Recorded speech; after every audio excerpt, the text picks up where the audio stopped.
Kailangan ko rin matulog. Meron akong schedule bukas ng maaga. Yes, kumain na ako.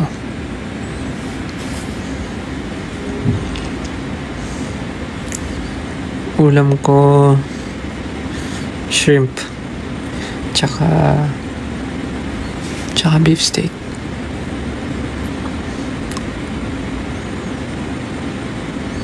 Medyo nagugutom nga ako. So, nagugutom ako konti.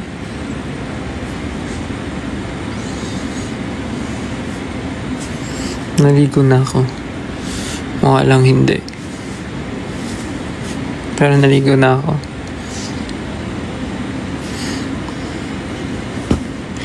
Pini-breakouts nga ako ngayon eh. Pini-breakout ako. So I have here. Here. Ito. Sugat. And here. I have breakouts. Hello sa 3.7.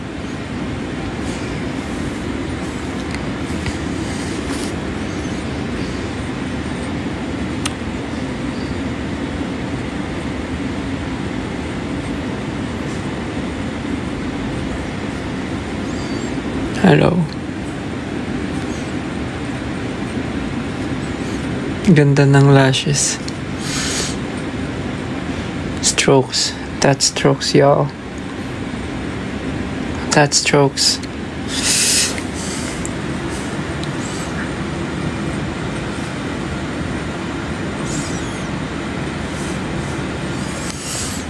Go to strokes.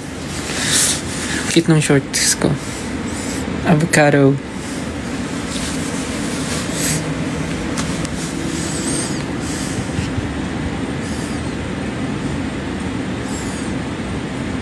Nasaan ako ngayon? Nasa puso mo. No. Sleep na. Bed. Sleep na. Bed na. Go to bed.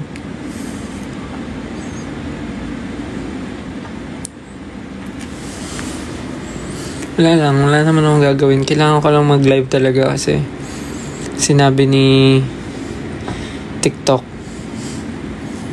mag-live daw sa kahit saglit. So ito na yun. Magtitigan lang tayo.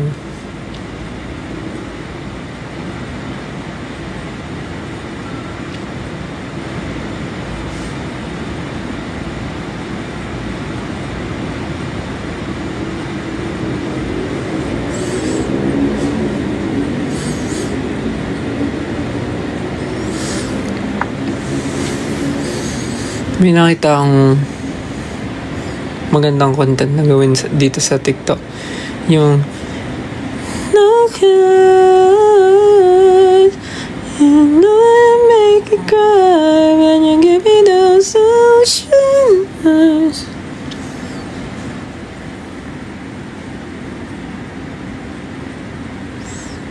Ganito ata yun yung ocean eyes.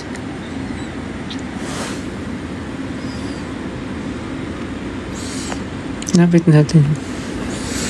Girl, you know what make me cry when you give me those ocean.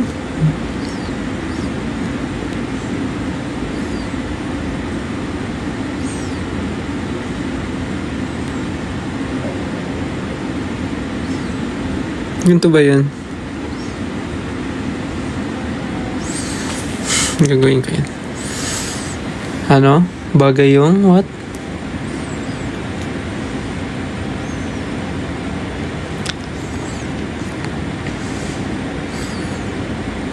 Ganda ng pilik mata, no? Bagay. Medyo ano ngayon eh. You know.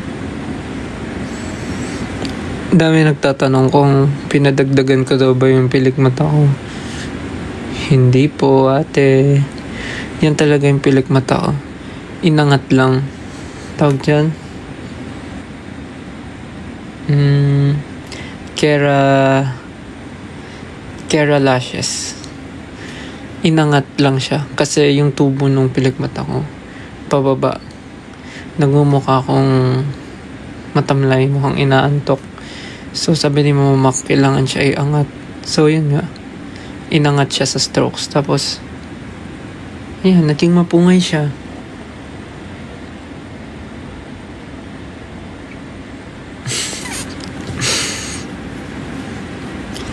Saan ako nagpa-piercing, halo-halo. So, keratin. So, yung una kong butas ay butas na lola ko nagbutas. Ang ginawa niya, totoong hikaw, tapos ininit niya sa, anong tawag doon? Sa lutuan. What do you call it? Lutuan? Yes. Gasol. Gasol ba? No. Gasol is gas. Yung tawag sa kalan. Shucks. Yeah. Pinainit niya yung hikaw sa kalan. And then, after heating it sa kalan, tinusok niya bigla sa tenga ko. So, parang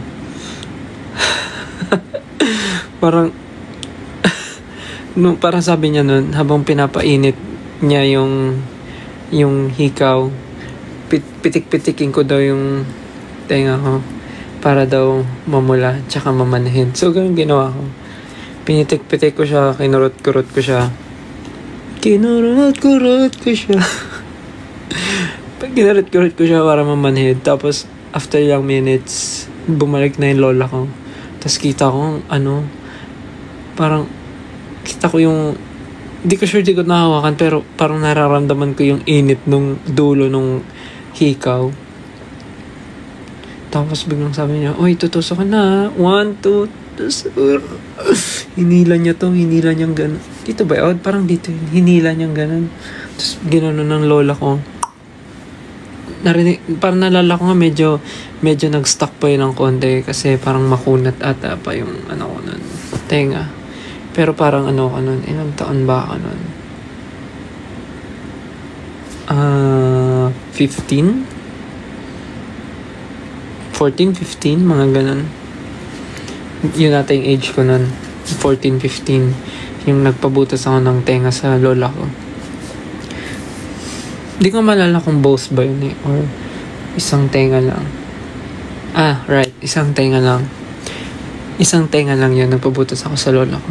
Tapos, next na is parang meron ako isang butas ng tenga, di ba? Isang butas sa tenga. Then, I remember when I was active pa in K-pop cover dance, marami ako doon sa circle of friends ko, yung tropa ko. Siyempre dati, feeling ko pwede man ikwento. Diyos ko, ilang taon na ako. So, umiinom ako with my friends. Doon sa tropa ko, umiinom kami. Tapos parang casual lang na natripan ko na butasan mo nga yung tenga ko, pantayin mo na yung sa kabila kasi dito lang yung butas ko. Sabi niya, paanong butas? Sabi ko, butasan mo na lang kahit karayom or aspile. Sakto nagiinuman kami nun sa bahay ng isa pa naming tropa. So, sabi ko, malakas loob ko nun kasi lasing ata ako nun. Sabi ko, butasan mo yung tenga ko. So, siya nagbutas nito.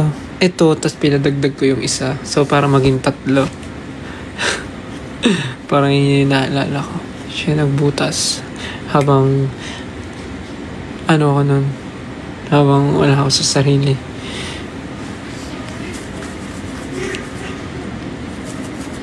Tapos yung iba, the rest is history. History! Ano yun?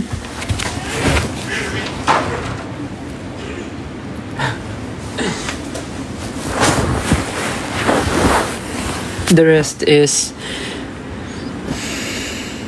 saan nga to? Parang may isa akong butas na I remember.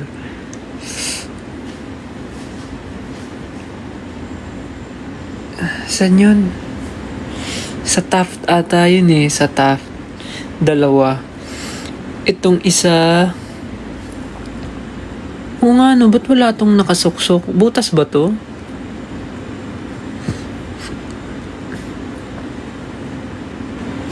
Butas ba yan? Teka nga, check ko nga. Oo nga no. Ba't walang nakasaksak dyan? Alam kong butas ko 8 eh. So 1, 2, 3, 4, 5, 6, 7, 8. Oo nga, ano to?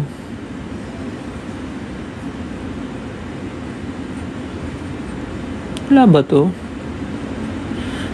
Wala nga ata yun. Yung this one and this one sa Tafto, naalala ko during trainee days.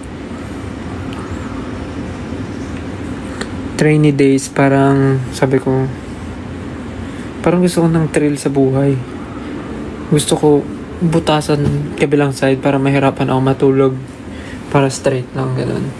So pinabutas ko din. Totoo nga, nagka-thrill lang buhay ko. Hindi ako makatulog ng gilid, straight lang. Tapos, ayun na. And ito, and this one, and yung naalala nyo, yung inside, yung nawala, yung nagbara dito. Yung 4 na yun sa Korea. Sa Korea ko yun pinabutas. Though yung isa, nagbara na. Kasi, there was a time na sobrang lala nung, funny story. So, di ba nagpabutas ako sa Korea? It's 4 piercing. What's that? Oh, stickers. Thank you for sending po stickers. So, funny story.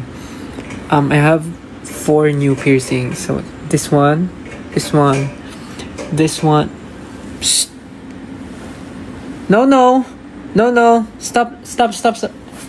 Stop yan. Doon na, bed na, sleep na. Hindi nyo yan food. Psst. Kumain na eh. Kumain na kayo, di ba? Doon na, bed. Bed na.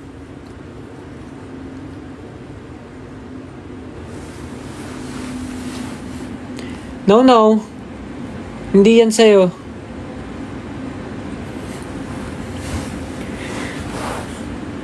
Ano, nasan ako? So yun, I have... Ay, teka lang. Ay, makulit ah. No. Hindi yan sa'yo. Doon na, bed. Huwag makulit. Hindi ka na. Busog ka na eh. Makinalagyan mo. Bed na. Bed. Ako. Kami. Bed. Sit.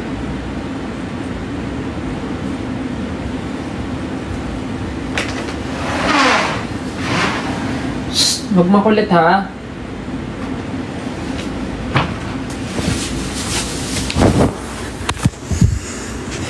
Sana, sorry. Nawala na yung kinikwento ko. So, yun nga, meron akong bagong 4 na piercing. Ito. Tas yung pshh. Ay, ang kulit talaga. Bed na. Sleep na. Punta na sa bed. Makulit ka. Sleep na doon.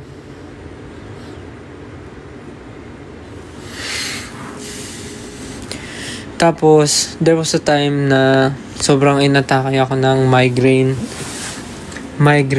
and vertigo. Tapos, hindi ko na alam ano yung reason but sobrang sumasakit yung ulo ko. And may time na hindi ako sure kung ulo ko ba talaga yung masakit or yung puso. Hindi ko sure kung masakit talaga sa akin, ulo or yung mata. Pero kasi diba connected naman siya. So nalilito na ako. So ang sinuggest nung parang official doctor namin. Psst! No. Ang sinuggest niya, magpa-CT scan ako ng ulo para makita kung may problema ba sa ulo ko kasi nga laging sumasakit. During tour, sumasakit. Tapos once na umatake siya, wala. Whole day akong nangihina, hindi makakilo, suka ng suka. Tapos sobrang sensitive ako sa light. So, yun. Pag umatake siya, ganun yung nangyayari sa akin. Parang, I remember na sa New York kami nun, merong isang instance na di ako nakasama sa isang schedule namin, which is interview. Kasi inatake ako ng migraine and vertigo at the same time. So, parang yung medyo half nung body ko, tama ba? Medyo half nung body ko, parang ano siya. Hindi naman siya paralyzed, pero namamanhid siya. Ganon. Yung kalahati ng katawan ko namamanhid siya. Tapos, hindi talaga ako makadilat kasi sobrang sensitive sa light. And then, konting galaw lang nahihilo. Then, suka ng suka. So, yun nga, sabi nung official doctor namin, magpa-CT scan ako. So, bawal pala pag nagpa-CT scan ka. Anong high blood? Hindi naman ako high blood. Hindi ako high blood, guys. Clear naman ako. Ano lang talaga, may ano lang yung mata ko. Merong something sa kanya. So, tawag dito, nawala tuloy yung kinikwento ko kasi naman sa high blood. Paano naman ma-high blood? So, sa CT scan pala, bawal yung may mga metal sa katawan mo. So, hagoy talaga. Kahit bagong piercing tong mga yan, kailangan tanggalin talaga. So, tinanggal ko lahat yan. Tapos, isipin mo yun, isa-isa kong tinanggal. Isa-isa kong tinanggal talaga, Diyos ko.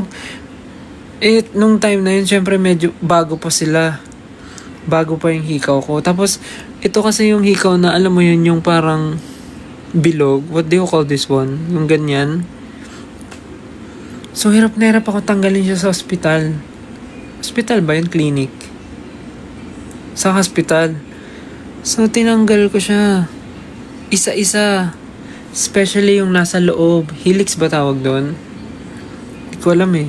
Pero yung stud, ayun, yung mga stud. Pero yung isa dun sa loob, sobrang nahirapan ako tanggalin yung helix. Pero kailangan talaga tanggalin kasi nga bawal sa CT scan. So, tinanggal ko siya. No choice ako eh. Tapos, dumugo siya. Sobrang dumugo siya. Rook! Rook. Ayun, parang tama nga, Rook nga. Nalala ko. Di ba Rook ito? Anyways, basta yung nandyan, tinanggal ko yung nasa loob. Dumugo siya. Tiniis ko talaga para dun sa CT scan na yun. So, yun, naalala ko. Then, after kong magpa-CT scan, good thing naman, na-clear. Wala namang nakita ng something. Wala naman akong problema. Walang ang next dito, I check up. So, baka may kailangan paggawa talaga sa mata ko. Baka specialized specialized eyeglasses. Hindi ko sure, but yeah, yun na yung next na gagawin. So, going back to the story, yung sa earrings ko, after ng CT scan, so, dali-dali ko silang binalik kasi nga, bagong butas halos bagong butas. So, bawal siyang matanggal yung hikaw kasi baka magbara, fresh pa yung sugat. So, binalik ko ulit siya kahit dugo-dugo yung tenga ko, yung kamay ko dugong-dugo. Kasi nga, pinilig ko tanggalin. Pero, pagdating dun sa may rook, wala talaga mga dzay. Wala. Hindi ko na siya nabalik kasi sobrang sakit. Tapos, pag natusok ko na siya, hindi ko na mahanap yung kabilang side ng butas. Kasi kahit anong kapa ako, hindi ko siya makapa yung butas sa part na yun. Kaya, so, ayun na. Nag-give up na ako. Hindi ko na siya pinilit ibalik kasi sobrang sakit. Sabi ko na lang sa sarili ko, pag bumalik na lang kami ng Korea, papabutas ko na lang siya ulit. Kasi sobrang gusto ko talaga yung sa rook na yun. Sayang. Well, that's life. Ano yung pa-laser? LASIK ba yung sinasabi nyo? Is it LASIK? Gawa ka alarm for us. Zay, sana okay ka na? Okay naman ako. Kailangan lang talaga, okay, so, yung nagtitrigger ng migraine ko is muna pag kulang sa tulog.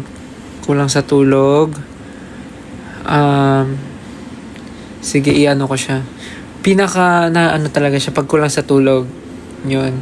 Next is strong lights. Pagka yung matindi yung ano nung ilaw, tapos direct siya sa mata ko, doon parang bigla akong nabablind for a while. Tapos after nun, nalabo na yung mata ko. So depende siya. Pag lumabo yung left eye ko, sasakit yung right side ng ulo ko. Pag yung right side naman yung lumabo yung mata ko, pag nag-blur, yung left naman yung sasakit. So parang ganun siya. So yun, malakas yung natitrigger siya pag malakas yung ilaw. Kaya papansin nyo, pag mga shows namin, bihira kaming mag-strobe lights. Kasi yun yung nagpapatrigger sa migraine and vertigo ko.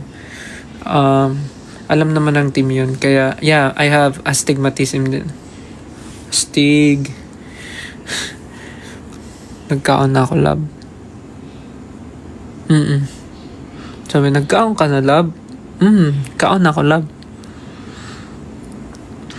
Tapos yun, nasa rider naman namin yun, sa lights, na hindi pwede na magpa-strobe ng sobra and directly sa amin sa stage kasi atakihin talaga ako, Jai.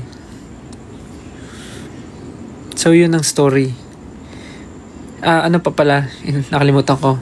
So pagkakulang sa tulog, tipong 2 hours, 3 hours, parang 2 hours tulog tapos biglang gigising ng maaga, ganun. Tapos dire-diretso, walang pahinga. Yun. And then strong lights. Next is pagka yung scent, yung sobrang floral, yung sobrang mabulaklak na amoy. Okay naman ako sa ganong scent, pero pag sobrang mabulaklak yung amoy, yun, isa rin yung sa nagpapatrigger. Yung sobrang lakas, yung sobrang bango na talaga, parang pag ginawa mong buhay yung Downy Antibac, Downy Passion, ganon. Kung ginawa niyo siyang tao at buhay siya at naglalakad, ganon.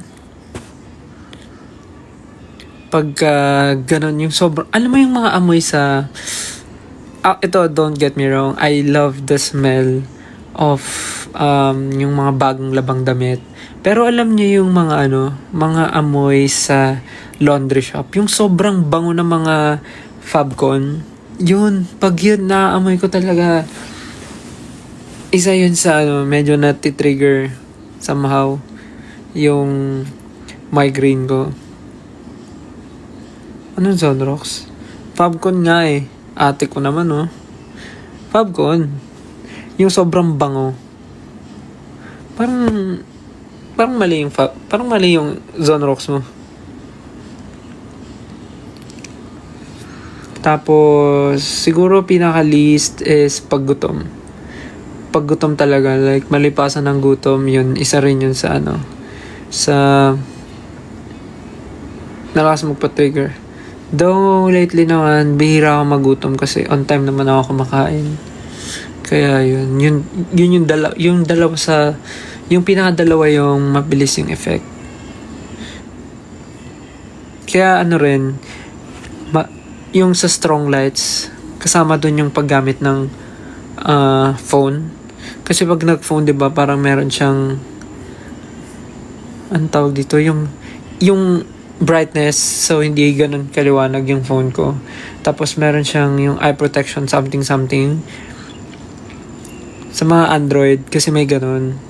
Yung eye protection something, yung parang mag-dim yung screen mo. Tapos parang medyo yellowish siya. May ganun sa mga Android. May ganun sa Xiaomi.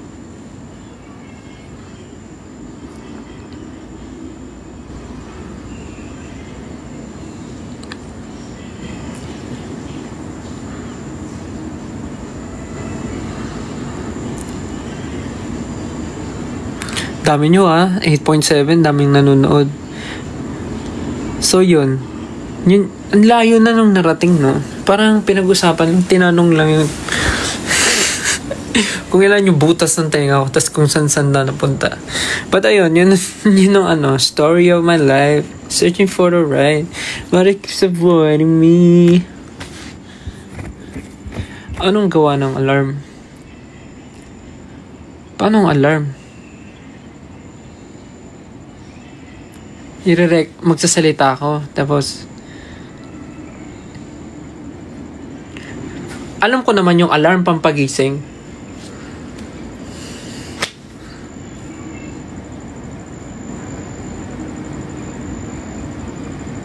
Like, magsasalita lang ako, tapos parang gagawin siya. Hoy, batugan, gumising ka na. Hindi ka princess. Ganon.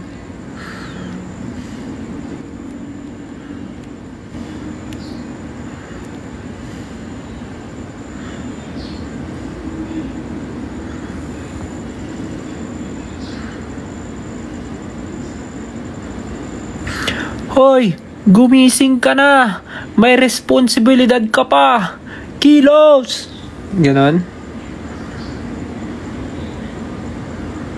O gusto niya yung good morning.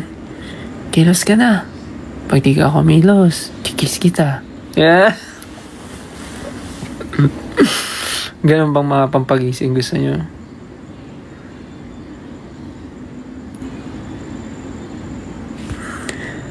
Hi babe, gising ka na babe, dito na ako sa baba, see you. Ganon. Mga gusto nyo na, tingnan mo pag ganito, tumataas yung views, 9,000.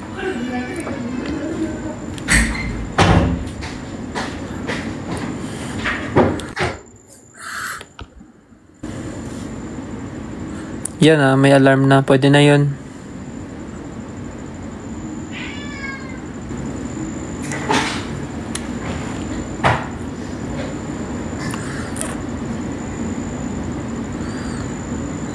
Nakailang minutes na ba ako? Baka pwede na ako mag-end. Sabi naman ni TikTok, saglit lang eh. Pero ba't ang daming viewers? 9.1. Anyways, so yun lang naman yung reason ba't ako nag-live. Kasi sinusunod ko lang si TikTok. Baka ito na yung daan para mawala yung pagka-shadow ba ng account ko. Salamat sa nanood. Kahit parandalian lang, mabilisan lang. 9.1 viewers. Thank you. Dami nyo. Bawi ako next time. Kailangan ko na rin magpahinga. Di ba nagkwento ko kanina, sabi ko bawal akong mapuyat. So, gusto nyo ba mapuyat ako? Gusto nyo ba sumakit ulo ko? Di ba? Hindi naman. Gusto nyo ba sumakit yung ulo ko? Di ba? Hindi naman. Tulog na ako. Pag sumakit yung ulo ko, alagaan mo pa ako.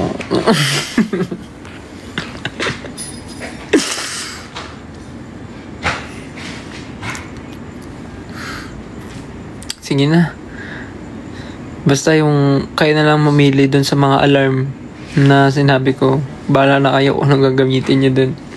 Basta ang goal, sana magising kayo at sana maging inspired kayo sa pagising nyo tuwing umaga. O siya, kailangan ko na magpahinga. Ako'y babiyahe pa para umuwi sa aking bahay. Dahil wala po ako sa aking bahay. Ako po ay nakikain.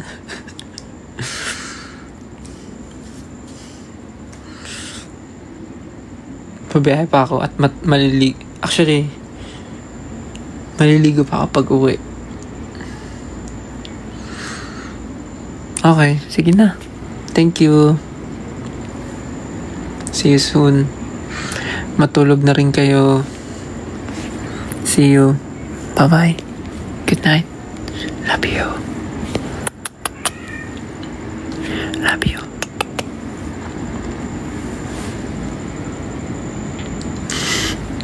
Good night. Bye-bye. See you.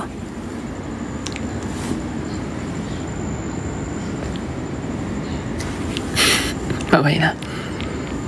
Love you.